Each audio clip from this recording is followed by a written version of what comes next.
As with any skill, perform hand hygiene and put on clean gloves as necessary to prevent infection.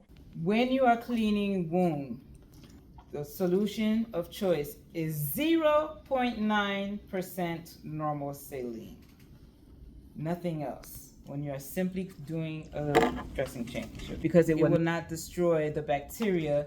If you need to collect a wound sample, let's say the patient has staples. The staples is very simple. Let's say I had normal saline. It's a clean technique with my gloved hands, and all y'all doing is a zigzag motion in between each staple. Could do that like so, all the way till you get down. If you feel like you want to use a new Q-tip with each in between, that's fine. And then of course you would dump this into your biohazard.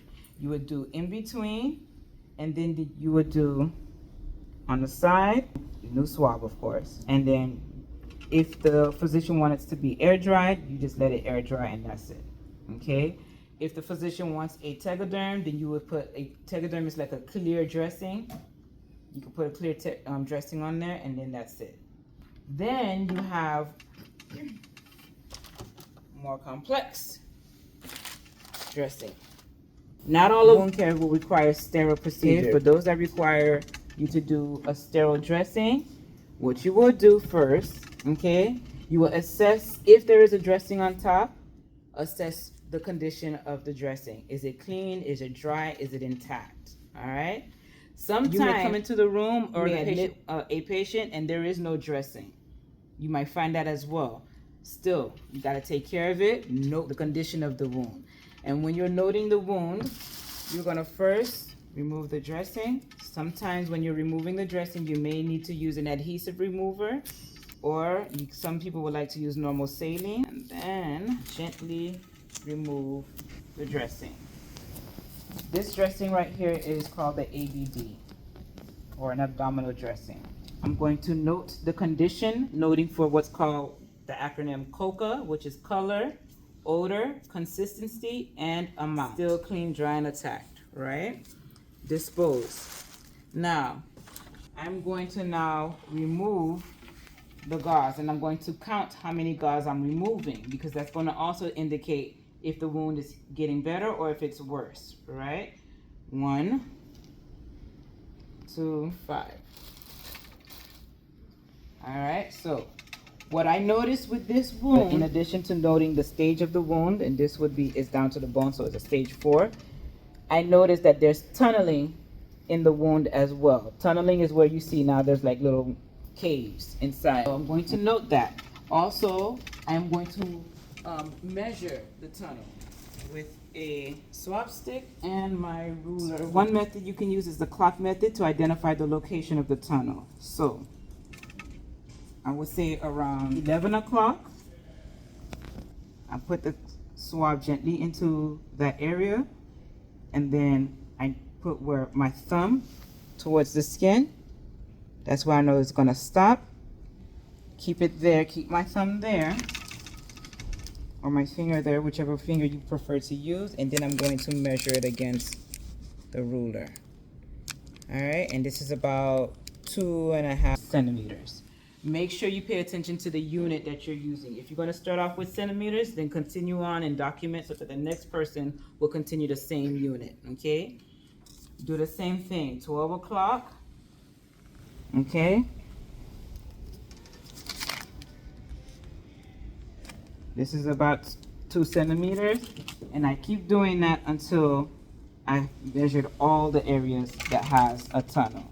I've noticed the length of the tunnel. Now I'm going to measure the width, and there's no particular order. Just remember to do them. Would you need a new cut, like a new swab every time? You can use a new swab each time. Good question. So this is about 10 centimeters long, and I'm going to use the widest part of the wound, and this is about 8 centimeters wide. In addition to that, I need to note the depth of the wound. One method you can use to note the depth of the wound is you keep the ruler in place or paper in place, and then you put your finger where next to the paper, and then measure. And the depth is about 3 centimeters. Now I'm going to irrigate the wound. I'm going to put tufts on top of them, and then if they can, I'll ask the patient, since this is a sacral area, I'll ask the patient to turn over. If the patient cannot turn over, okay, or turn to the side, all right, then I'm just going to have to do the wound care a different way. I'm just gonna have to either flush and then have gauze readily available. You are always working within the limitations of the client, not within your comfort level. I'm going to pour my solution in there. Okay, fill my piston with the solution of normal saline. I am going to flush until it is clear. Okay, what you'll see some other nurses do, they'll have like a basin available to collect it as much as possible. It might help, it may not help, but me, I know I'm clumsy. I'm just going to put a lot of chucks and just let it go. And then I continue to flush until the liquid is clear. Now that that is done, now I'm going to do sterile dressing. I assess the kit, the contents that are within the kit, and then if I have everything that I need, then I'm going to open away from me. The only thing that I can touch is just the gloves. Okay?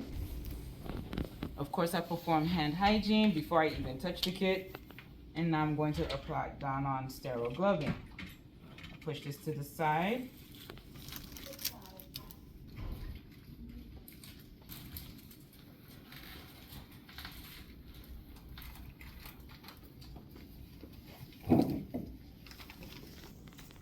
You have your sterile drape.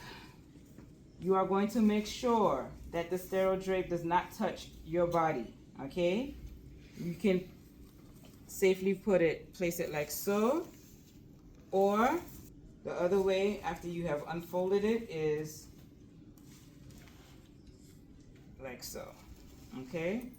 So I prefer to do it this way just because I feel like I have more room to work with. And then now I'm going to take the contents that are in my sterile container and place them into my field. Remember, you have 1 inch, right? And this right here is your 1 inch. You don't want your contents going beyond this 1 inch. See this little crease fold right here? Try to place all your contents within that fold. That way you know for sure you're not messing up. So take my ABD, put it right here. This I'm not going to need. Take this, put this here. Take this here. Are those just different types of gauze? These, yeah, they come with the kit. Put this here, and then you have your tape. Okay. You see how the container is divided? So what we're going to do is take our saline solution, do your activity away from your sterile field, and just pour your solution in one side. Whichever side you choose is up to you. Discard. Taking these, I'm separating them, and I'm going to put it into my wet side. You're being careful not to have your hand be wet, because if this becomes wet, then that's a problem. You've broken sterility. I'll just pour this in here. Put this in here for now.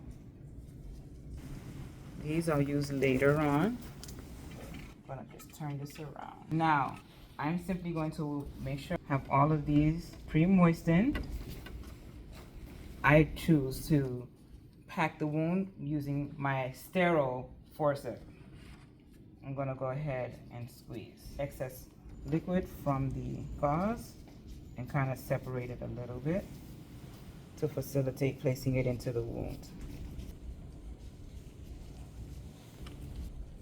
What you want to make sure as you are separating the gauze and removing the excess moisture is that your sterile gauze does not touch the outer field of the container, because then you would have jeopardized sterility. Now I'm going to pack the wound. If the physician ordered a cream of sorts and prescribed it, it is at this time I would apply the cream. So I'm going to pack the wound. So you have to actually like stuff it in there. Yes.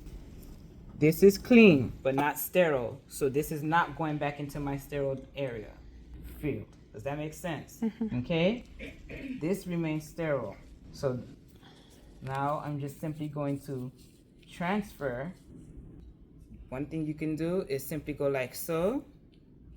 There's no connection between my forceps, clean forceps, and my sterile hand. I'm just simply doing like so. Do you see that?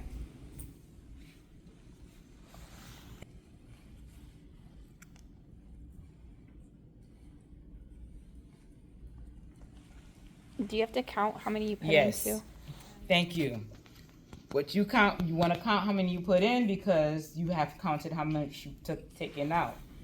Another method that you can do, if you're not clumsy, you can simply carefully place the gauze into the wound like so, okay? And then place it where you want it. If the wound has worsened, you would just put more, and then You have to try document that and notify the physician.